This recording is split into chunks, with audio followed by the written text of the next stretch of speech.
നമസ്കാരം. ന്യൂസ് കേരള പ്രധാന വാർത്തകളുമായി CK നാസർ കാഞ്ഞങ്ങാട്. പ്രധാനമന്ത്രി നരേന്ദ്രമോദിയും അമേരിക്കൻ പ്രസിഡന്റ് ഡൊണാൾഡ് ട്രംപും തമ്മിൽ ഈ മാസം കൂടിക്കാഴ്ച നടത്തുമെന്ന റിപ്പോർട്ട്. വാഷിംഗ്ടൺ DC-യിൽ ഫെബ്രുവരി 13-നാണ് കൂടിക്കാഴ്ച. US പ്രസിഡന്റ് ഡൊണാൾഡ് ട്രംപിൻ്റെ പ്രത്യേക ക്ഷണപ്രകാരമാണ് സന്ദർശനം.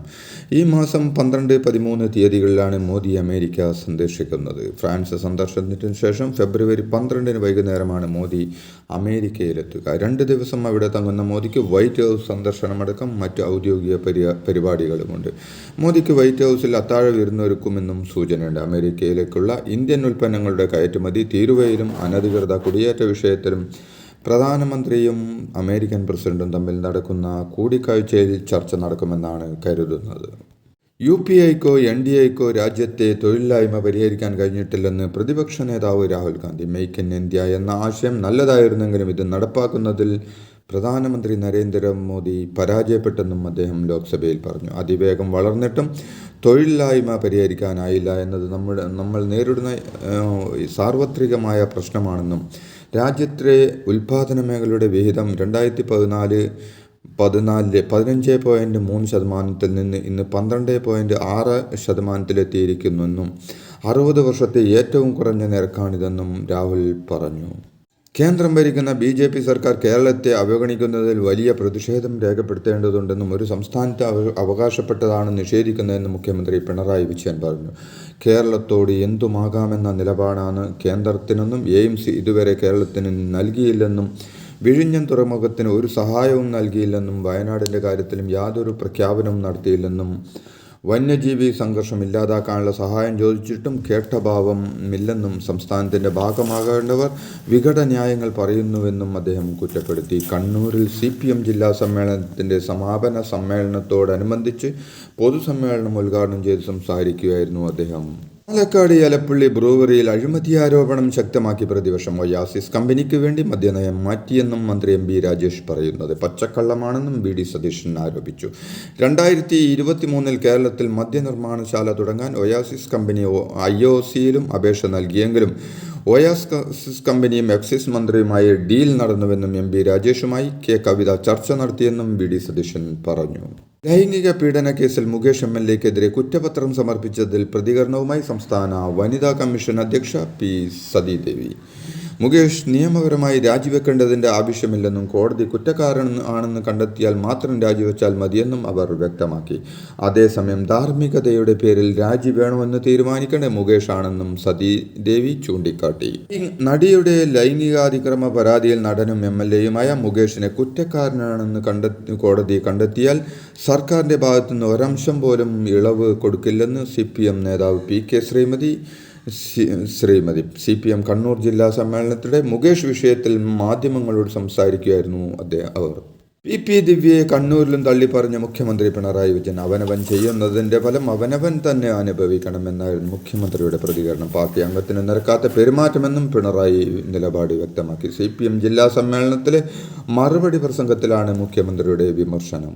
ഈഴവർക്ക് CPM-ലും കോൺഗ്രസിലും അവഗണനയാണെന്നും കസേരയ്ക്ക് ഭീഷണി വരുമ്പോൾ മാത്രമാണ് സമുദായ ചിന്തയെന്ന് SNDP യോഗം ജനറൽ സെക്രട്ടറി വെള്ളാപ്പള്ളി നടേശൻ പറഞ്ഞു. SNDP യോഗത്തിൻ്റെ മുഖപത്രമായ യോഗനാഥത്തിലാണ് വെള്ളാപ്പള്ളി നടേശൻ്റെ വിമർശനം. കോൺഗ്രസ് ഈഴവരെ വെട്ടി നിർത്തുകയാണെന്നും നിലവിൽ സമുദായത്തിനുള്ളത് കെ ബാബു എന്ന MLA മാത്രമാണ്. KPCC പ്രസിഡന്റ് പോലും തഴയപ്പെടുന്നുവെന്നും പ്രസിഡന്റ് തെരഞ്ഞെടുപ്പ് കഴിയുമ്പോൾ ഈഴവൻ പോലും പദവിയിൽ ഇല്ലാതാകുമെന്നും വെള്ളാപ്പള്ളി പറഞ്ഞു.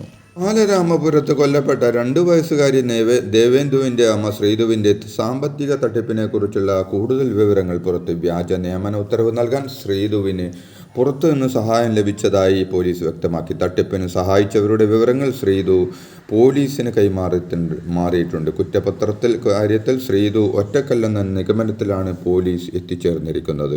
കിഫ്ബി പദ്ധതി പ്രകാരം നിർമ്മിക്കുന്ന റോഡുകളിൽ നിന്ന് ടോൾ പിരിക്കാൻ സർക്കാർ നീക്കം. 50 കോടിക്ക് മുതൽ മുടക്കുള്ള റോഡുകളിൽ മാത്രമാണ് ടോൾ ഈടാക്കുക. ഇതു സംബന്ധിച്ച തീരുമാനം മുഖ്യമന്ത്രിയുടെ അധ്യക്ഷതയിൽ ചേർന്ന മന്ത്രിതല സമിതി അംഗീകരിച്ചു. നിയമ ധനമന്ത്രിമാരാണ് യോഗത്തിൽ പങ്കെടുത്തത്. വഖഫ് നിയമ ഭേദഗതിയിൽ JPCയെ പോലും കേന്ദ്ര സർക്കാർ നോക്കുകുത്തിയാക്കി വഖഫിന്റെ അന്തസ്സത്ത തകർക്കും വിധമാണ് തീരുമാനമെടുത്തതെന്ന് മുസ്ലിം ലീഗ് പാർട്ടി ലീഡറും ദേശീയ ഓർഗനൈസിംഗ് സെക്രട്ടറിയുമായ ET മുഹമ്മദ് ബഷീർ MP പറഞ്ഞു. JPC റിപ്പോർട്ടിനെയും അതിന്റെ തുടർ നടപടികളെയും കീഴ്മേൽ മറിക്കുന്നതാണ് ഇന്നലെ മുതൽ പുറത്തു വന്നുകൊണ്ടിരിക്കുന്ന മാധ്യമ വാർത്തകളുടെ അന്തസ്സത്ത എന്നും അദ്ദേഹം പറഞ്ഞു. ഇനി CPMലേക്കില്ലെന്ന് കൂത്താട്ടുകുളം നഗരസഭാ കൗൺസിലർ കല രാജു. കൗൺസിലർ സ്ഥാനം രാജിവെക്കില്ലെന്ന് പറഞ്ഞ കല ഇന്നലെ കൗൺസിൽ യോഗത്തിൽ പങ്കെടുത്ത് നിലപാടിൽ ഉറച്ചു നിൽക്കുമെന്നും ഭരണപക്ഷം എതിർക്കപ്പെടേണ്ട തീരുമാനങ്ങൾ കൊണ്ടുവന്നാൽ എതിർക്കുമെന്നും കല രാജു പറഞ്ഞു. കൂത്താട്ടുകുളം നഗരസഭാ കൗൺസിൽ യോഗത്തിൽ ബഹളം. അടിയന്തര പ്രമേയത്തിന് UDF അംഗങ്ങൾ നൽകിയ നോട്ടീസിന് അനുമതി നൽകാതെ ചർച്ചയിലേക്ക് കടന്നതോടെയാണ് ബഹളമായത്. UDF അംഗങ്ങൾ നഗരസഭാ അധ്യക്ഷയുടെ രാജി ആവശ്യപ്പെട്ട് പ്ലക്കാർഡുകളും കയ്യിലേന്തി പ്രതിഷേധിച്ചു. UDF അംഗങ്ങൾക്കൊപ്പം CPM അംഗമായ കലാരാജുവും പ്രതിഷേധിച്ചു. CPMന്റെ കണ്ണൂർ ജില്ലാ സെക്രട്ടറി MP ജയരാജൻ തുടരും. MP നികേഷ് കുമാറും SFI സംസ്ഥാന അധ്യക്ഷ K അനുശ്രീയും ഉൾപ്പെടെ 11 പേർ ജില്ലാ കമ്മിറ്റിയിൽ പുതുതായി അംഗമാകും. മെട്രോ അങ്കമാലിയിലേക്ക് നീട്ടാനുള്ള നടപടികൾക്ക് തുടക്കമിട്ട് KMRL. അങ്കമാലിയിലേക്ക് പുതിയ മെട്രോ പദ്ധതിക്കായി പദ്ധതി രേഖ തയ്യാറാക്കാൻ കൺസൾട്ടൻസികളെ ക്ഷണിച്ച് ടെൻഡർ വിളിച്ചു. നെടുമ്പാശ്ശേരി വിമാനത്താവളത്തിലേക്കുള്ള മെട്രോ ഭൂഗർഭപാത എന്ന നിലയിൽ വിഭാവനം ചെയ്യാനാണ് ലക്ഷ്യമിടുന്നത്. 18 കിലോമീറ്റർ ദൈർഘ്യമുള്ള പാത എന്നതാണ് അങ്കമാലിയിലേക്ക് മെട്രോ വികസിപ്പിക്കുമ്പോഴുള്ള KRMLന്റെ പ്രാഥമിക പദ്ധതി. സ്വന്തം താമസ സ്ഥലത്തെ ഫ്ളാറ്റ് സമുച്ചയത്തിൽ 26-ാം നിലയിൽ നിന്ന് 9ാം ക്ലാസ് വിദ്യാർത്ഥി മെഹർ ചാടി ജീവനൊടുക്കിയ സംഭവത്തിൽ മൊഴിയെടുപ്പ് ആരംഭിച്ചു. കാക്കനാട് കളക്ടറേറ്റിൽ വെച്ചാണ് പൊതുവിദ്യാഭ്യാസ ഡയറക്ടർ ES ഷാനവാസ് മെഹറിൻ്റെ മാതാപിതാക്കളുടെയും ഗ്ലോബൽ സ്കൂൾ അധികൃതരുടെയും മൊഴിയെടുക്കുന്നത്. മെഹർ മുൻപ് പഠിച്ചിരുന്ന ജെംസ് സ്കൂൾ അധികൃതരിൽ നിന്നും മൊഴി രേഖപ്പെടുത്തും. കേന്ദ്രം ഭരിക്കുന്ന BJP സർക്കാർ കേരളത്തെ അവഗണിക്കുന്നതിൽ വലിയ പ്രതിഷേധം രേഖപ്പെടുത്തേണ്ടതുണ്ടെന്നും ഒരു സംസ്ഥാനത്തിന് അവകാശപ്പെട്ടതാണ് നിഷേധിക്കുന്നതെന്നും മുഖ്യമന്ത്രി പിണറായി വിജയൻ.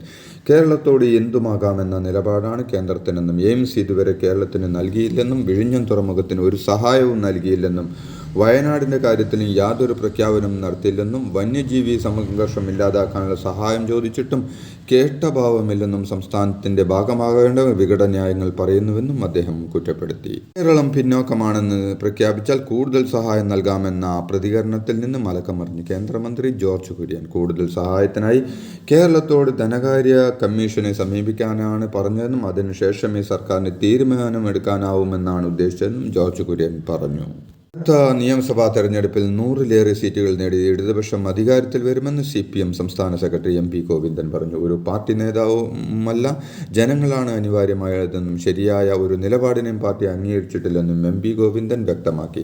മുസ്ലിം ലീഗ് ഉൾപ്പെടെയുള്ളവർ ജമാഅത്ത് ഇസ്ലാമിയുടെയും SNDPയുടെയും തടവിലാണെന്നും അദ്ദേഹം CPM കണ്ണൂർ ജില്ലാ സമ്മേളനത്തിൻ്റെ സമാപന യോഗത്തിൽ കൂട്ടിച്ചേർത്തു. ഇതോടെ ഇന്നത്തെ പ്രധാന വാർത്തകൾ സമാപിച്ചു. നന്ദി, നമസ്കാരം.